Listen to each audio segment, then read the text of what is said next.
If your listing SEO hasn't been revamped in the last 90 days, you are missing out on organic sales. And that's why in today's video, I'm going to be showing you how to see the backend keywords of a lot of your competitors' products. If you stay to the end of the video, I'm also going to be giving you a pro tip that's going to help you in your Amazon journey. I'm Josh Hackett, CEO and founder of EHP Consulting Group. Let's dive in.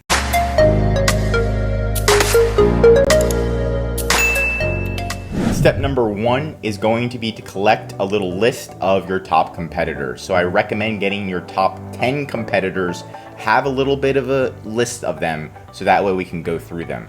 Step number two is going to be to download the image alt text viewer. So all you have to do is just type in on Google image alt text viewer Chrome extension, like we have here. Image alt text viewer Chrome extension, and then it's going to be the first link. It's going to look like this. You're going to download it, make sure you pin it, and you can see it in the top right corner right here. Step number three is to finally open those top competitors, go through them and see what backend keywords they're using that you're not using, or maybe you're not using any backend keywords at all. But here's an example of we're selling a portable campfire, and this is a really good competitor that's making a lot of sales. You're going to scroll down to their either A+ content or brand story, and you're going to click on this button, and it's going to show you all of their backend keywords. Solo, stove, bonfire, s'mores, sticks. They have s'mores twice, kit, tabletop, fire pit, marshmallow, roasting sticks, portable, wood pit. So you can see a lot of their backend keywords. A lot of them repeat, but there are some different ones on here that you can add to your backend keywords. That's going to help you with ranking on Amazon. So now you're going to make a list of this, and that's why I said the top 10 competitors, because some competitors are going to have good keywords, some of them won't have any at all, and some of them are going to have a mix of good and bad keywords that are just repeating. So once you get your list, you're going to proceed to the next step. And once you have your list, you're going to start removing those extra keywords. So anything that has duplicates, I recommend you remove them. You shouldn't have that many duplicates. That's why you're reviewing so many different competitors, and you can try to see like a list that comes out to this. Now this list is a bit small because I only reviewed one competitor, but if you're reviewing 10, you should have a much larger list. Then you're going to implement them on your backend keywords. So you're going to log back into Amazon Seller Central. You're going to go to your A+ content manager and or your brand story and or your backend keywords. But we're going to be looking at your A+ content right here. You're going to click edit, and then there should be backend keywords behind this listing.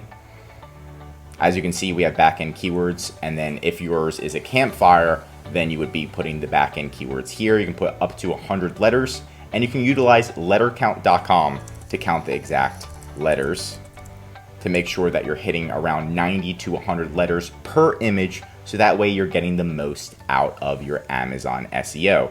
So I would copy this, I would paste this into the letter count, and we only need 100 letters. This is 106. So let me delete this. We're at 100 right now, so you can copy this in. You can put this into the A+ content backend, and then you'll be good to go. Optimize your SEO every 90 days is highly recommended so you can increase your rank on Amazon. Awesome, so thank you so much for making it to the end, and now I'm going to be sharing with you some secret tips to help you in your Amazon SEO journey, and that's utilizing Spanish keywords. So all you would do is copy that list, go into Google Translate, put in those English keywords, and then you're going to have double the amount of keywords that are in Spanish, because the second spoken language in the US is Spanish. So having Spanish keywords is going to help you give a boost. And yes, it does work, and yes, it does help you rank. It doesn't work immediately. It usually takes around 7 to 14 days to start ranking on Amazon with your new keywords after you optimize them. Sometimes it's sooner, sometimes it takes a tiny bit longer, but usually 14 days is a good mark. And then secret number two is to log into Helium 10. You can create a free account. But what you're going to do is you're going to copy your ASIN. So let's say this was our ASIN right now, and we optimized it. Before we optimize it, you want to go into Cerebro and you want to click Get Keywords, and it's going to tell you your organic rank. Let's do that right now. So I put in the ASIN, pretending this is mine, before I optimize it, and it's going to tell me my organic rank. So right now you can see the organic rank is 2,389. The goal is to get this higher, to increase. So after you implement these new keywords, you're gonna come back into Cerebro after 14 days. You're gonna put this in and you're gonna check to see if your organic rank increased or did it decrease. How much did it increase by, right? Usually it's going to be increasing. And if it did increase, that means you're doing something right. You wanna get it as high as possible. Anything above 800 is pretty solid for an organic rank. Anything below 800 is usually beginner's level, so you always want to be above 800 at least. And that's it for today's video. I really appreciate you watching. If you liked this video, please do drop a like below. And if you are an Amazon seller, I recommend you subscribe because we're going to be giving out a lot of good secrets and good content that's going to help you succeed in your Amazon journey. And don't forget to reach out to EHP Consulting Group if you need help selling and dominating on Amazon. Talk to you soon.